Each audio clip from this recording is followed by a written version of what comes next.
Oke teman-teman, cara untuk ngecek harddisk komputer atau harddisk laptop dari kondisi bad sector atau tidak.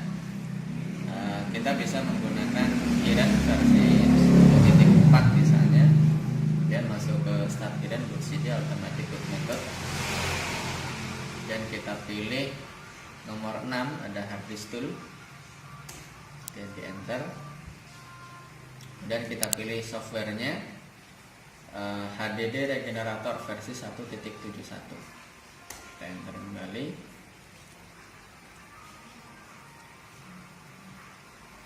Ini kita abaikan sampai muncul run HDD Regenerator. Kalau sudah, kita tekan enter. Nah, kemudian di sini kita pilih harddisknya. Sini ke deteksi ada dua. Yang pertama 7628, ini flash disknya. Kemudian yang nomor 2 2983. Nah, ini harddisk kita, harddisk yang akan kita deteksi, harddisk yang akan kita cek apakah ada sektor yang bermasalah atau tidak. Oke, ini nomor 2. Kemudian metodenya, actionnya mau menggunakan scan and repair. Scan and repair itu berarti akan ngecek apakah ada bad sektornya atau tidak, sekalian juga merepair, memperbaiki. Kemudian nomor 2 hanya men-scan saja, hanya mencari sektor-sektor yang bermasalah saja, tapi tidak otomatis memperbaiki. Kemudian yang nomor 3 regenerate all sektor, ini sangat baik, cuma nanti ketika ada data yang berada di sektor bermasalah, data itu pun akan ikut bermasalah biasanya. Ya, kita ambil aman saja nomor 1. Selanjutnya, dari 298 GB ternyata ada sejumlah 622.142.448 sektor. Di 1 giga itu nanti mewakili jutaan sektor berarti. Kita mulai dari sektor 0, mulai dari awal, mulai dari paling rendah di partisi C sampai dengan paling tinggi di partisi yang tersedia di harddisknya. Katakan enter. Nah, perlu kita perhatikan putaran dari RPM-nya di sini, putaran sektor dan juga kalkulasi dari kapasitasnya. Pastikan di sini tidak ada yang berhenti sejenak kemudian lanjut lagi. Jadi biasanya kalau ada sektor, perhitungan sektor seperti ini kemudian berhenti, di sini akan terdeteksi bad sektor harddisknya. Nah, HDD regenerator dia akan otomatis memperbaiki.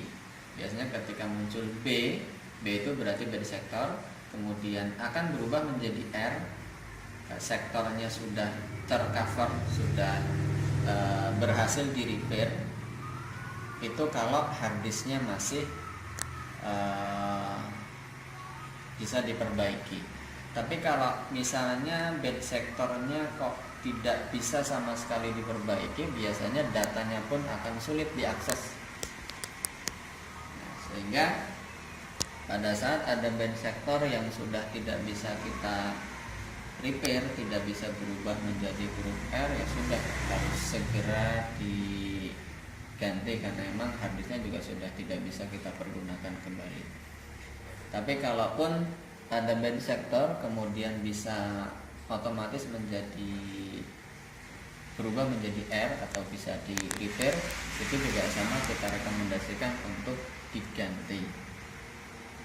Karena harddisk bad sektor sudah tidak direkomendasikan dipakai untuk sistem operasi, kecuali kalau hanya dipakai untuk harddisk data, misalnya dipakai untuk harddisk eksternal, itu masih bisa, tapi tetap berisiko.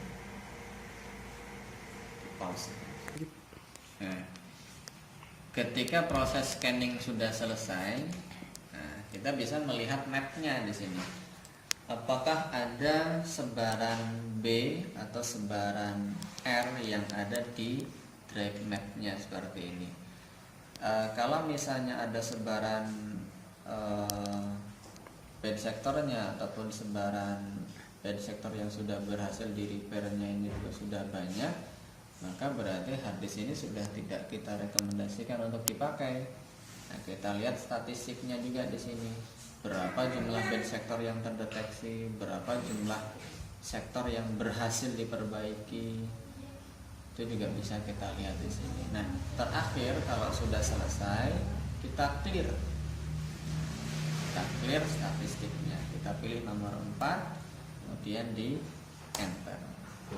Ada muncul seperti ini, kita tekan yes. Oke.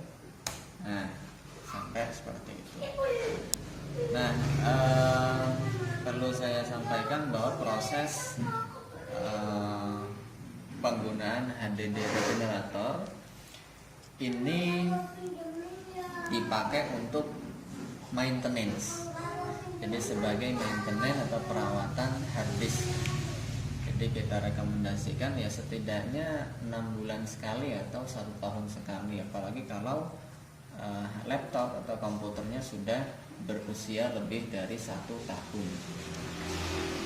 Nah, apalagi kalau sudah mulai kedeteksi, sudah mulai terasa bahwa komputer kok berjalan lambat, kemudian sering errornya, kemudian pada saat mengakses data kok terasa lelah. Nah, itu perlu kita cek menggunakan HDD regenerator.